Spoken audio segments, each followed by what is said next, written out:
नमस्कार दोस्तों, आज हम एक अद्भुत कथा के साथ हैं जो भारत की प्राचीन परंपरा से आती है। 10 अवतारों की इस श्रृंखला में हम नृसिंह अवतार की पहली की यात्रा पर निकलने जा रहे हैं। एक रहस्यमय और रोमांचक दुनिया में प्रवेश करने के लिए तैयार हो जाओ। हमारी कहानी शुरू होती है। 5 नरसिंह अवतार -1।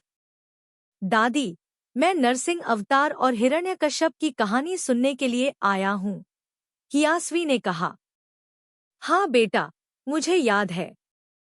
ध्यान से सुनो इस कहानी को। वराह अवतार में भगवान विष्णु ने हिरण्याक्ष को मारा था। हिरण्यकश्यप अपने भाई की मौत का बदला लेना चाहता था।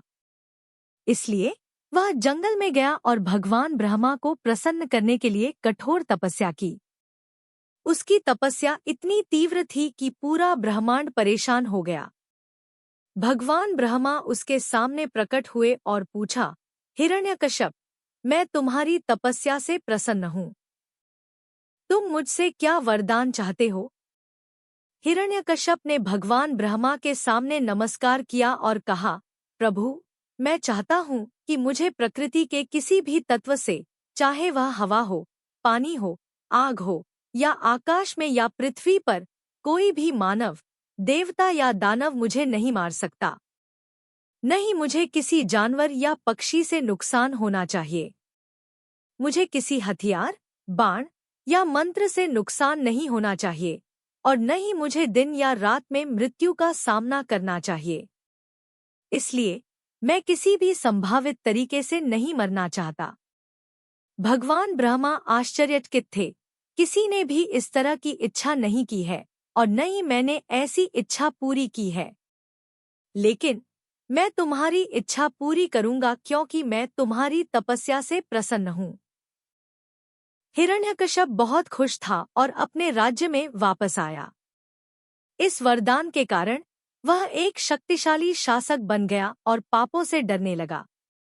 उसने अपनी ताकत का प्रदर्शन किया और अपने लोगों को दुखी किया। उसने स्वर्ग पर भी विजय प्राप्त की।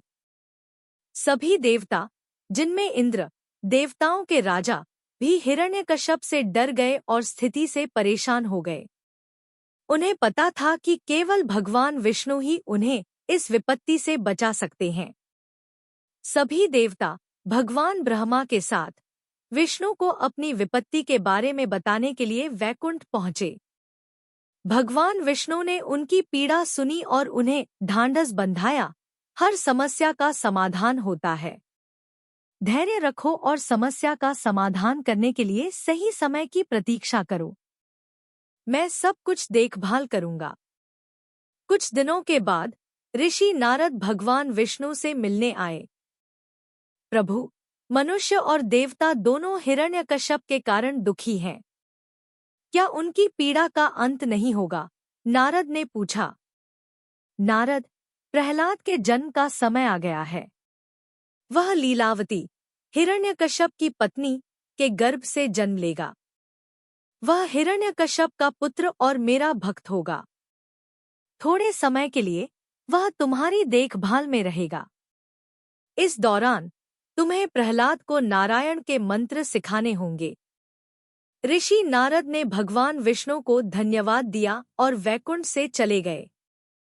हिरण्यकश्यप ने सभी लोकों पर विजय प्राप्त की, लेकिन भगवान विष्णु को अपने भाई की मौत का बदला लेने के लिए नहीं पा सका।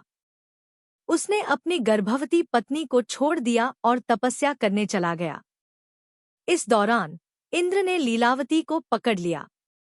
ऋषि नारद ने इंद्र को रोका और कहा, इंद्र, यह बहुत अन्यायपूर्ण है कि तुम एक असहाय गर्भवती महिला को पकड़ रहे हो। तुम पाप कर रहे हो। ऋषि नारद, इस बच्चे का पिता हिरण्यकश्यप है, जो एक कुख्यात दानव है। कल्पना करो कि ऐसे दानव का बच्चा कितना दुराचारी होगा। इंद्र ने कहा। इंद्र, तुम एक बड़ी गलती कर रहे हो। मैं लीलावती और उसके बच्चे की देखभाल करूंगा। कृपया जाओ, नारद ने कहा। इंद्र नारद के शब्दों से प्रसन्न नहीं था और कहा, तुम मेरी बात याद रखो, यह बच्चा हिरण्यकश्यप की तरह ही होगा। तुम्हें डरने की जरूरत नहीं, वह भगवान विष्णु का महान भक्त होगा, नारद ने कहा। ऐसा कहकर उन्होंने लीलावती को अपने आश्रम में ले जाकर उसकी देखभाल की। वह नारद के आश्रम में बहुत खुश थी और एक बच्चे को जन्म दिया। भगवान विष्णु के आदेश के अनुसार नारद ने बच्चे को नारायण का मंत्र सिखाया। हिरण्यकश्यप तपस्या से लौट आया और इंद्र के हमले के बारे में जाना। वह क्रोधित था। उसने अपनी पत्नी को कहीं नहीं पाया। बाद में उसे पता चला कि ऋषि नारद ने उसे बचाया था। वह अपने आश्रम में पहुंचा और देखा कि उसकी पत्नी और बच्चा सुरक्षित थे। हिरण्यकश्यप ने ऋषि नारद को अपनी पत्नी और पुत्र को बचाने के लिए धन्यवाद दिया। वे अपने महल में वापस चले गए और अपने पुत्र के जन्म का जश्न मनाने के लिए एक बड़ा उत्सव आयोजित किया गया। हिरण्यकश्यप ने अपने पुत्र का नाम प्रहलाद रखा। एक दिन हिरण्यकश्यप ने भगवान विष्णु से बदला लेने जाने से पहले अपने मंत्रियों को एक आदेश दिया। उन्होंने कहा, अगर कोई मेरे राज्य में कोई धार्मिक अनुष्ठान करना चाहता है तो उन्हें मेरी मूर्ति का उपयोग करना चाहिए। अगर कोई मेरे आदेश का उल्लंघन करता है तो उन्हें इसके भयानक परिणामों के बारे में चेतावनी दें। लीलावती अपने पति के आदेश से दुखी थी और कहा, महाराज, यह अनैतिक है कि आप धार्मिक संतों और ऋषियों को दंडित कर रहे हैं। यह सही नहीं है कि आप भगवान के नाम पर होने वाले धार्मिक अनुष्ठानों को रोक रहे हैं। हिरण्यकश्यप ने उसके विचारों को खारिज कर दिया और अपने कार्य को पूरा करने के लिए चला गया। इस बीच प्रहलाद एक सुंदर युवक और भगवान विष्णु का एक भक्त बन गया। लीलावती अपने पुत्र पर गर्व थी, लेकिन वह भी उसके लिए डरी हुई थी। उसे पता था कि उसका पति यह जानकर खुश नहीं होगा कि उसका अपना पुत्र उसके दुश्मन का भक्त है। जब प्रहलाद 5 साल का था, हिरण्यकश्यप ने एक पुजारी को उसके लिए ज्ञान का अनुष्ठान करने का निर्देश दिया। इस अनुष्ठान के पूरा होने के बाद प्रहलाद को गुरुकुल भेज दिया गया। प्रहलाद भगवान विष्णु का एक भक्त भगवान विष्णु का नाम जपने लगा और अपने मित्रों को भी सिखाने लगा। वह अक्सर भगवान विष्णु की कहानियां और उनके महान कार्यों के बारे में बताता था। सभी बच्चे धीरे धीरे प्रहलाद की कहानियों में रुचि लेने लगे और शिक्षक के पाठ में कम रुचि लेने लगे।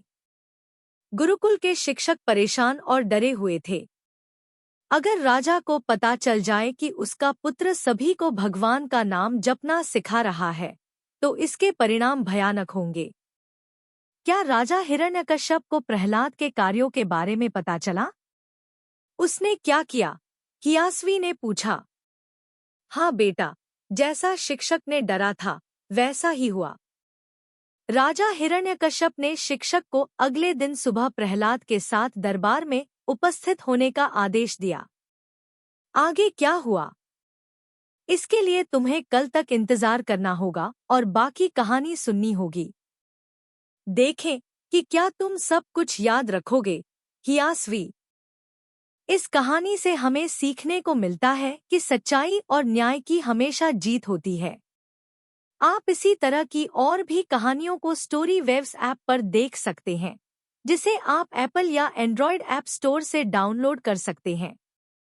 एक स्टोरी वेव्स सब्सक्रिप्शन महीने में $1 से भी कम है, जो आपके परिवार के लिए गुणवत्तापूर्ण कहानियां लाने का सबसे सस्ता तरीका है। सभी नए कहानियां स्टोरी वेव्स ऐप पर उपलब्ध हैं और सबसे रोमांचक सामग्री केवल ऐप पर ही मिलती है।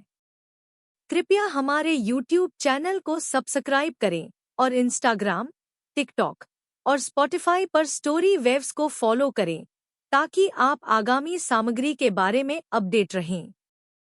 आपको यह कहानी देखने के लिए धन्यवाद।